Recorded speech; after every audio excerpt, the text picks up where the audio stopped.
Recording studio सूरत। नैहर के यारवा देले बाटे मोबाइलवा ये सखी, नैहर के यारवा देले बाटे मोबाइलवा ये सखी।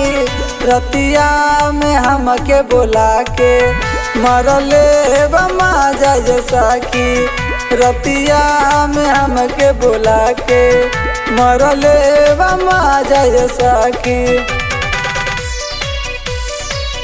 मरले बमा जाए सखी।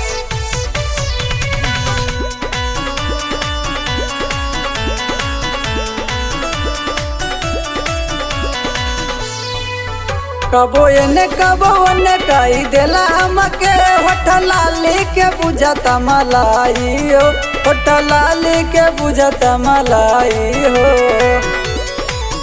कबो एने कबो ओने कही देला हमके, होठ लाली के बुझता मलाई हो, होठ लाली के बुझता मलाई हो।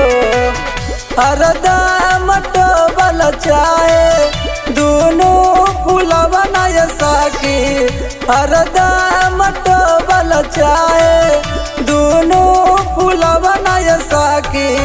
रतिया में हमके बुला के मरले बमा जाए सखी, रतिया में हमके बुला के मरले बमा जाए सखी।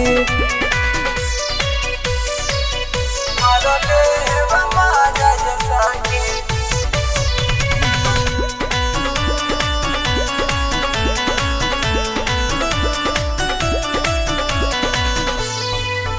काहे सामिर अमित काहे गैलू मोटाई, काहे आवत नहीं के तू पांजा में, काहे आवत नहीं के तू पांजा में। काहे इंदर आलोक काहे गैलू मोटाई, काहे आवत नहीं के तू पांजा में, काहे आवत नहीं के तू पांजा में। नैहर के कुंदन शर्मा दिहले दरदिया ये सखी, नैहर के कुंदन शर्मा दिहले दरदिया ये सखी। रतिया में हमके बुला के मरले बमा जाए सखी, रतिया में हमके बुला के मरले बमा जाए सखी।